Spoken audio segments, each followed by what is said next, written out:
How to Think Like NWA from Straight Out of Compton.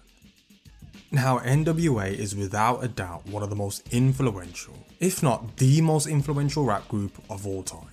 Starting out in the city of Compton, California in the late 80s, the group took the world by storm, going on to sell millions of records worldwide, and essentially creating the foundation of what rap and hip hop is today.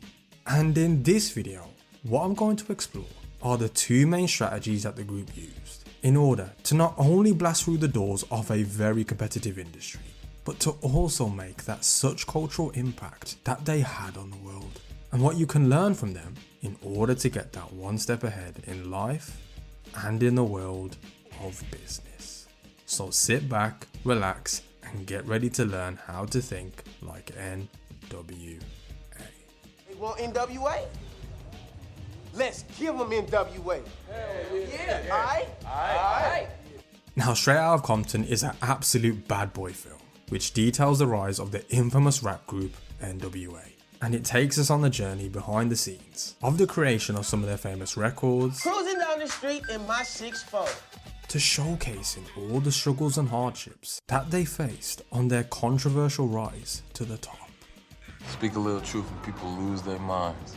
Now, it's quite an understatement to say that they went through quite a lot of shit, but one of the most difficult challenges that they faced on their come up was knocking down the door and showcasing a whole new type of music to the world. Music that was essentially never heard of before. What the fuck is yanking? And what's a 6'4"? Yeah. It's a car, a 6'4" Impala. Which is what leads me to the first strategy that NWA used that heavily contributed to their success, which was the 24th strategy of war. Take the line of least expectation. The ordinary, extraordinary strategy.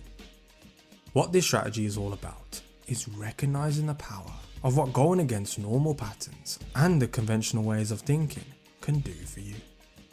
In essence, what your job as a strategist is, whether that's in life, war or business, in order to outmaneuver your competition, is to understand how the power of surprise and how using unconventional means can play to your advantage.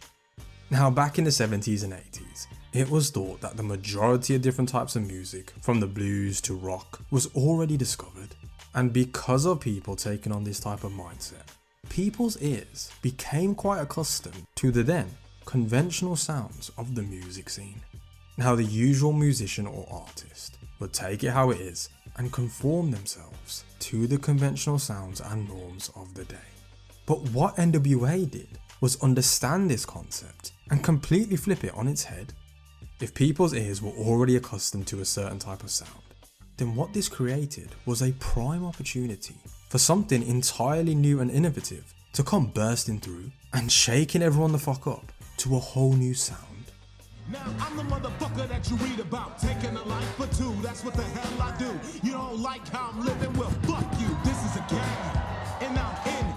With their mad aggressive style and their no filtered polarizing lyrics, this in essence is what gave birth to a whole new genre of music known as gangster rap, an aggressive and almost rebellious style of music, which is what went completely against the conventional norm, taking everyone by surprise and perking up their ears to something brand new. Bitches popping on the dick 24/7, pussies making money, keep the bass heads waiting. All the 6'4s with the fresh ass cake. Now, regardless of what people's opinion was of NWA, it's absolutely without question that their music was almost guaranteed to capture your attention. And with all the controversy and unconventional sounds and lyrics they used, this is what got more and more people to talk about the group and their music, for the good and for the bad, to what in essence is the sole goal of effective marketing. Once you're able to capture people's attention, it typically lowers their guard, making them much more susceptible to listen to what you have to say. And nothing captures people's attention more than something that is completely unconventional and controversial. Look, fellas, I gotta say, I love the show. All right, what you did with that crowd out there, I mean, I've never seen anything like that. Yeah. So I think, honestly, if y'all wanted to, you guys would fit perfectly with our label. Yes. Now, don't get it twisted. I'm not saying to do shit that is just plain weird, or do things that just don't make any sense. With rap and hip hop mainly being dominated by the East Coast rappers of New York, what NWA did was give the people of their own neighborhood music that they could understand and music that they could relate to. And in an industry that was traditionally squeaky clean, NWA came through as a breath of fresh air with this raw but realistic image and portrayal of what was really going down in the streets of America. I will ruin your fucking night. Man, you ain't gotta talk to my moms like that. Shut the fuck up, motherfucking nigger. Oh, I'm a nigger now?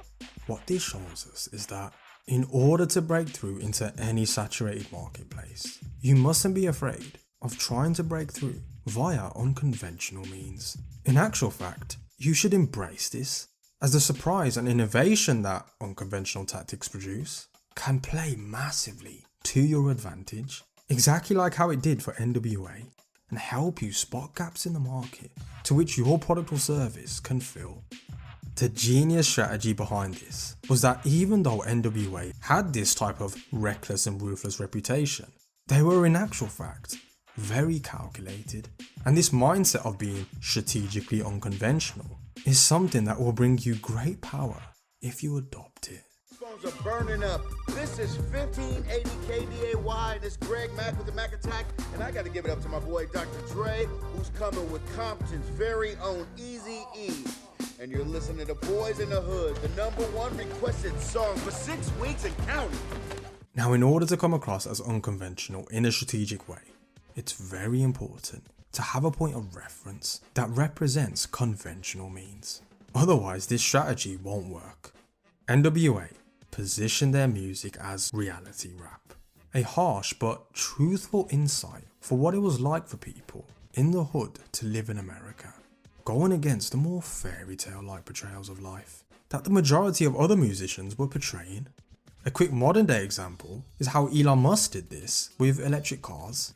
For years and years, electric cars were seen as traditionally ugly, but what Elon and Tesla did was go against this conventional idea and make electric cars aesthetically pleasing and cool to drive. Once again, capturing attention through an unconventional means, and then capitalizing off that attention. Innovation in any industry is usually always created by someone using unconventional ideas and tactics, allowing them to break down the doors that once seemed impossible to get through. Yo, Dre. What up? I got something to say. Fuck the police coming straight from the underground. A young nigga got it bad 'cause I'm brown. Now, even though it's great to use unconventional tactics as a way to break into saturated industries, this doesn't mean that it will all be smooth sailing from there on out. As much as creating innovation is a very healthy thing long term for all industries, this doesn't mean that it won't seriously piss some people off around you, depending on how far you take it, and it's inevitable that you will face backlash. Unconventional ideas and innovation typically causes disruption and chaos, and it's inevitable that people will want to see you burn because of it. But don't worry, because this leads me to the next strategy that I want to break down for you in order to protect you from these type of motherfuckers, which is the 25th strategy of war. Occupy the moral high ground. The righteous strategy. What this strategy is all about is using moral guilt as a weapon against your opponent when they try to come after you. What this does is not only protect you from their attacks, but it also puts you in a position to where if any opposition do try to attack you, then they are the ones that are painted in the bad light. And this is exactly what NWA did. Now, it doesn't take a genius to work out that NWA weren't exactly the biggest fans of the police.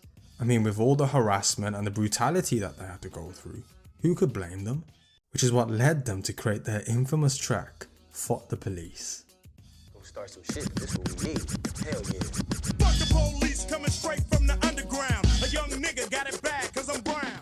Now, this track is definitely an example of something that is unconventional, and is one of the tracks that really blew NWA up.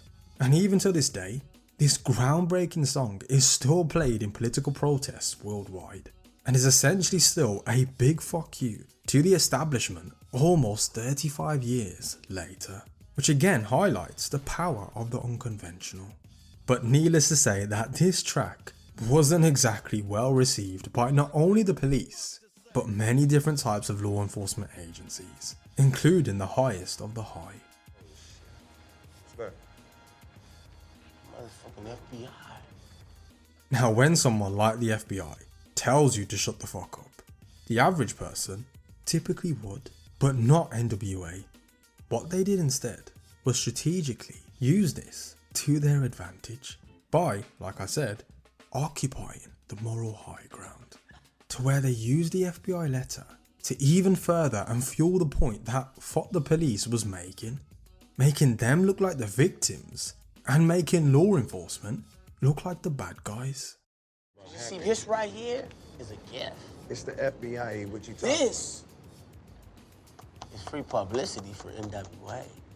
We take this to the press and we show them what type of intimidation, discrimination, and harassment that we dealing with from our government. I like that shit. With actually. that. That's a different, all right, that's a different thing.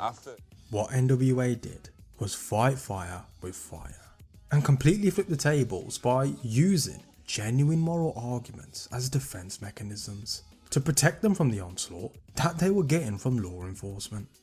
These moral arguments that they used not only provided a genuine reason for their actions, but it also rallied up even more support for them with the public by demonizing the police and taking shots at their public image and exposing their own hypocrisies. Will you be more careful about what you say, how you say it? No. Probably not, no. Wow. Freedom of speech includes rap music, right? But we exercising our First Amendment as far as I'm concerned. And the government wrote that. This strategy was even used against the haters of NWA, giving a credible defense against the attack on the lyrical content of their records. They could do whatever they want with them. They bought them motherfuckers. Now what you have to remember with this strategy is that you have to use it delicately, because using ethics and morals in a disingenuous way can dig yourself into a deeper hole if you're being attacked, especially if you're trying to win the favour of the public. This is why I paired it with the unconventional innovation strategy, as in my opinion, it's best used as a defense against attacks of backlash from your opposition, due to you shaking up industries in unconventional ways. Yeah, but your songs, they glamorize the lifestyle of gangs, guns, drugs. Our art is a reflection of our reality. What you see when you go outside your door? I know what I see. And it ain't glamorous. You see what I mean? But just because I view it as a defensive strategy, it doesn't mean that you can't use it in other ways. The reason why NWA are still so popular over 3 decades later mainly comes down to what they represented and what they stood for. They represented innovation. They represented freedom of speech. They stood against police brutality and harassment. And ultimately, they're an inspiration to people. And these types of feelings, morals and emotions is what bled through their music and is what allowed them to create that such cultural impact that they still have today and will do for years to come, to which highlights the impact and power that you can have on the world when you morally stand for something, whether that's through yourself, your product, or your company. And that's how to think like NWA from straight out of Compton, by using the ordinary extraordinary strategy, where you use unconventional means to spark ideas of innovation, to kick down the doors of heavily saturated markets. And by combining this with the moral high ground strategy is what is going to allow you to get that one step ahead of your opponents and your competition, and is what is going to grant you the ability to take that much more powerful and strategic approach towards your life and in the world of business. Now, like with all character breakdowns I do on the channel, I try to focus on what powerful strategies and principles that we can learn from these characters in order to be able to think that bit more strategically whether that's in life or business. And if you are interested in learning more about these strategic strategies and principles I cover, then make sure you click the link in the description to sign up for our newsletter. I mean, I always get asked to go much deeper into more principles and strategies, but there is only so much I can talk about in just one YouTube video. That's why for a nearly whole year now, I've been non-stop working on something that is going to absolutely blow you away. I mean, you think you learn a lot from the character breakdowns that I do now? Well, think again, because when I launch what I've been working on for you, I can tell you it is going to put you on that journey to becoming that master strategic thinker that you've always wanted to be. So if you are interested in what I've been working on, make sure you click the link in the description to sign up for our newsletter, as I will be announcing something on there much sooner than you think. And if you like this video, make sure you smash that like button and leave a comment below on what your thoughts and feelings are about NWA. Comment some of your favourite lessons and quotes from them, and let me know what character breakdown would you like to see next. And if you are new to the channel, welcome to the channel, and to all our loyal subscribers, we are glad you are here. We do some of the best character breakdowns on the whole of YouTube, and we aim to produce at least one high quality video per week. So make sure you subscribe so you don't miss out on any golden knowledge. I'll see you soon.